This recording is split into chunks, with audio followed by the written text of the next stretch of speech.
सितंबर 2026 मेष राशि एरिस राशि वाले जातकों के लिए इस माह के अंदर परिवार, हेल्थ एवं व्यापार की दृष्टि से क्या क्या होने वाला है।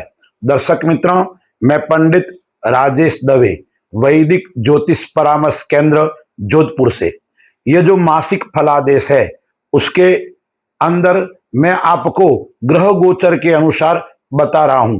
आपकी कुंडली के अंदर ग्रहों की स्थिति भिन्न हो सकती है। तो मेष राशि का जो स्वामी है वो मंगल है और मेष राशि वाले जातकों के लिए इस सितंबर माह के अंदर सर्वप्रथम ग्रहों की स्थिति क्या है, आइए हम जानते हैं। यह हमारे सामने कुंडली है। पराक्रम स्थान के अंदर मिथुन राशि में मंगल है, लेकिन 18 तारीख तक वो मिथुन राशि में रहेगा, फिर कर्क राशि के अंदर आ जाएगा। देवगुरु बृहस्पति विद्या एवं भाग्य का कारक गुरु है, वो गुरु चौथे घर के अंदर उच्च का होकर गोचर कर रहा है। सूर्य, बुध और केतु यह पांचवें घर के अंदर तीन ग्रहों की युति है, लेकिन बुध है वो सितंबर माह के अंदर तीन राशि को स्पर्श कर रहा है। 7 तारीख तक सिंह राशि में है, फिर कन्या राशि अपनी उच्च राशि में आ जाएगा और 26 तारीख को तुला राशि में अपनी मित्र राशि में भ्रमण करेगा। केतु वही विद्यमान रहेगा। शुक्र नीच का होकर छठे घर के अंदर गोचर कर रहा है, लेकिन 2 सितंबर को वो तुला राशि के अंदर आ जाएगा। सूर्य है वो भी 17 तारीख को अपनी स्वराशि सिंह राशि के अंदर है, फिर कन्या राशि के अंदर आ जाएगा। तो सूर्य और शुक्र की युति होने वाली है। राहु है वो कहां बैठा हुआ है, आय स्थान के अंदर एकादश भाव के अंदर बैठा हुआ है कुंभ राशि के अंदर, और शनि व्यय भाव के अंदर 12वें यानी मीन राशि के अंदर 12वें भाव के अंदर बैठा है।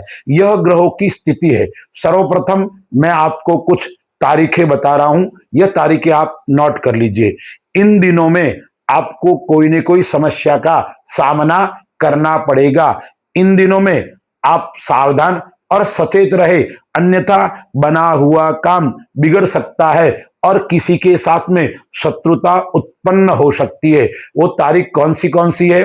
7, 8, 9, 16, 17, 28, 26 एवं 27 सितंबर मेष राशि वालों के लिए कष्टदायक और नुकसानदायक रहने वाली है। इन दिनों में आपको अपने वाणी के ऊपर संयम बरतना पड़ेगा और थोड़ा ध्यान रखना पड़ेगा। सर्वप्रथम हम व्यापार की दृष्टि से विचार करते हैं। 10वें घर का मालिक कहां बैठा हुआ है? 12वें घर के अंदर बैठा हुआ है। 10वें घर के ऊपर गुरु की नीच की दृष्टि है, तो व्यापार की दृष्टि से यह समय इतना श्रेष्ठ नहीं है। लेकिन जो सूर्य है वो 17 तारीख को कन्या राशि में आ जाएगा और मंगल है वो 18 तारीख को कर्क राशि में अपनी नीच राशि के अंदर आ जाएगा। तो 17 तारीख तक व्यापार की दृष्टि से कई लाभ हो सकते हैं, लेकिन 17 तारीख के बाद में आपको व्यापार के अंदर परेशानी का सामना करना पड़ेगा। इसलिए आपको 17 तारीख के बाद कोई भी कार्य करते हो उसमें जरूर थोड़ी सावधानी रखनी पड़ेगी। लेकिन यदि आप भूमि संबंधी कार्य से जुड़े हुए हैं, आप रियल एस्टेट के क्षेत्र से जुड़े हुए हैं, तो मेष राशि वालों को भूमि, भवन आदि क्षेत्र के, क्योंकि चौथे घर के अंदर गुरु उच्च का बैठा हुआ है, बाद में मंगल नीच का आ जाएगा, थोड़ी परेशानी का सामना करना पड़ेगा।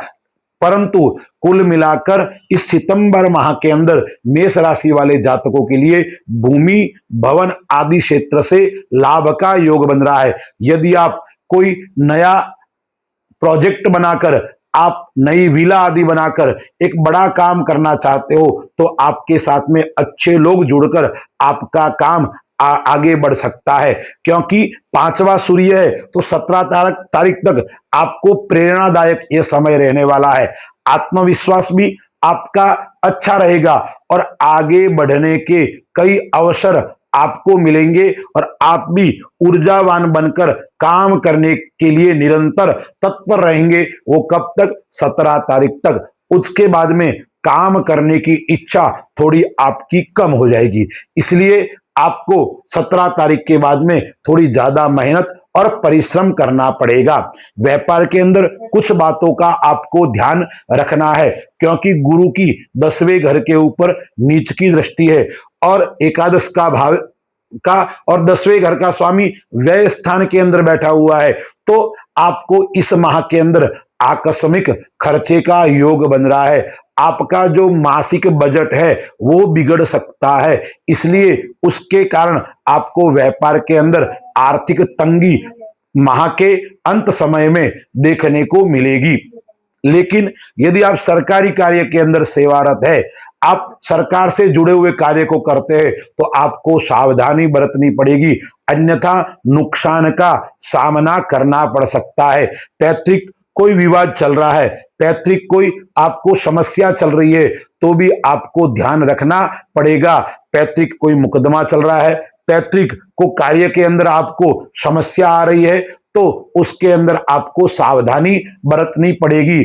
आपके घरेलू जो विवाद है, उस विवाद के अंदर आपको पराजय मिल सकती है, आपको हानि हो सकती है, अन्यथा कोर्ट आदि के अंदर भी आपका कोई केस आदि चल रहा है, तो आपको उसके अंदर विजय प्राप्त करने के लिए परिश्रम और मेहनत करनी पड़ेगी। इसलिए आपको यदि पारिवारिक कोई वाद विवाद चल रहा है, उसको लंबित करना है, उसका कोई फैसला न हो, उस बात का आपको विशेष ध्यान रखना पड़ेगा।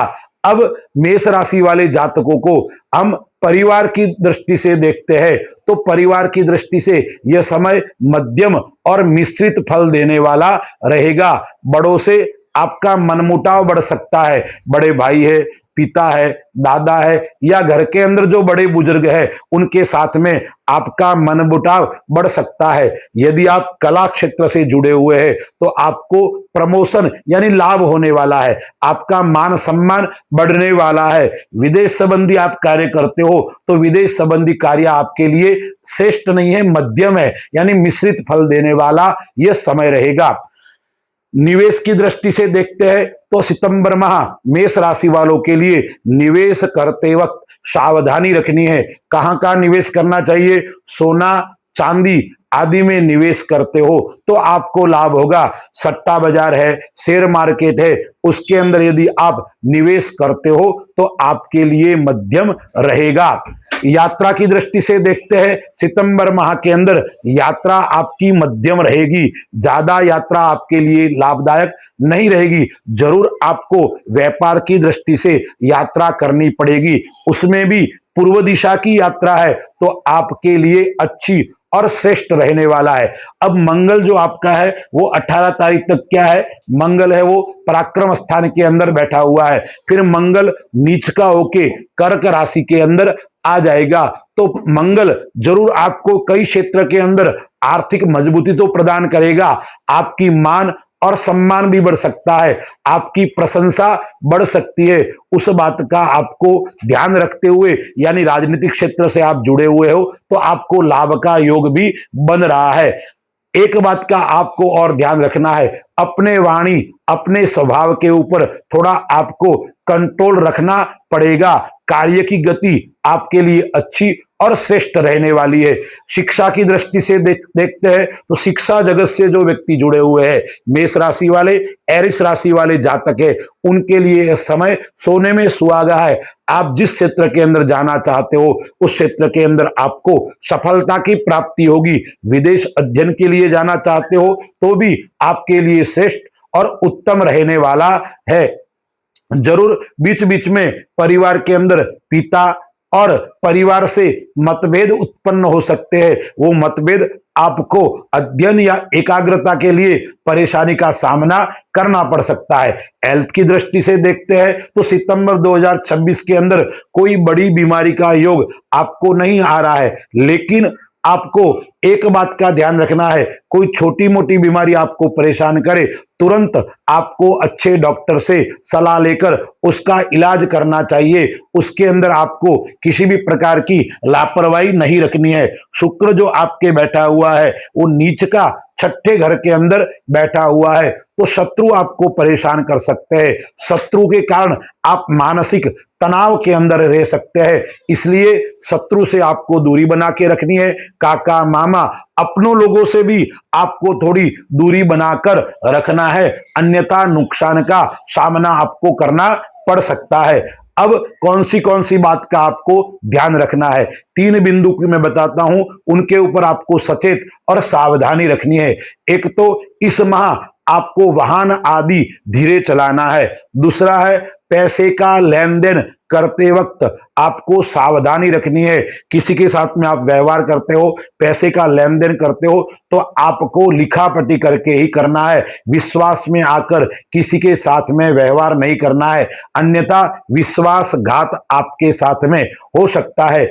आप लोन लेना चाहते हैं, आप कोई भूमि आदि खरीदना चाहते हो, तो यह समय आपके लिए श्रेष्ठ और उत्तम है। उसमें भी 17 तारीख तक ज्यादा श्रेष्ठ है, उसके बाद में थोड़ा मध्यम रहने वाला है। अब आपको मैं एक बिंदु और बताता हूं, उसके ऊपर आपको गौर करना है। मेष राशि वाले जो जातक है उनको अपनों से यानी अपने परिवार वालों लोगों से सावधान, जो आपके साथ में उठता बैठता है, जो आपके साथ में विश्वास ज्यादा रखता है, वो व्यक्ति ही आपके साथ में अंत में विश्वासघात कर सकता है। अब मैं आपको उपाय बता रहा हूं। मेष राशि वालों को एक तो हनुमान जी का और भगवान विष्णु की उपासना करनी है। गुरुवार के दिन भगवान विष्णु के मंदिर में या लक्ष्मी नारायण के मंदिर में जाकर आपको ओम नमो भगवते वासुदेवाय इस महामंत्र का जाप करना है, या विष्णु सहस्त्र नाम पाठ है उसका आपको पाठ करना है, या मंगलवार के दिन 7 बार संकट मोचन का पाठ करना है, और साथ में 4 बाती वाला जो दीपक है वो हनुमान जी के मंदिर में सरसों के तेल का दीपक करना है। एक बात आपको और बताता हूं, इस सितंबर माह उसके अंदर भाद्रपद महीना भी आ रहा है और कई प्रकार के त्योहार आ रहे हैं, तो गणेश चतुर्थी भगवान गणेश जी का जन्म जयंती उत्सव आ रहा है। तो आपको ये 10 दिन का जो समय है उसके अंदर संकट नाशन गणेश स्तोत्र का पाठ करोगे तो आप जो चाहोगे वो सफलता आपको प्राप्त होगी। तो गणपति की उपासना इन 10 दिनों में आपको करनी है। कुल मिलाकर ये जो महीना है वो आपको परिश्रम से सफलता देने वाला रहेगा। अस्तु। जय श्री राम।